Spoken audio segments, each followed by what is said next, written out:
नमस्कार, मी कुमार आशीर्वाद, जिल्हाधिकारी सोलापूर।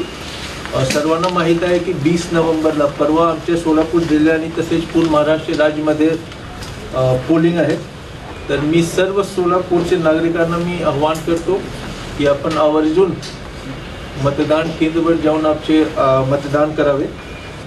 दोघं ट्रेनिंगमध्ये या पॉईंटवर आम्ही स्ट्रेस केला आहे की ई-पिकची आवश्यकता नाही आहे, वोटर लिस्टमध्ये त्यांचं नाव असलं पाहिजे आणि 16 प्रकारचे गव्हर्नमेंट आयडीज अप्रूव्ड आहेत। यामध्ये Aadhaar card, PAN card, driving licence, passport आणि अजून प्रकारचे एकूण 16 प्रकारचे government IDs approved government IDs आहेत। त्यापैकी जर एकही त्यांच्याकडे आहे तर ते वोटिंग करू शकतात।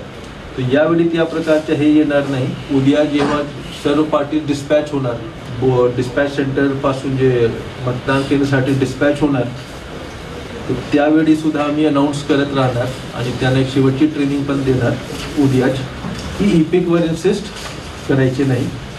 जसं मी सांगितलं की वोटिंग 7 वाजता सकाळी सुरू होणार, 6 वाजेपर्यंत वोटिंग होईल।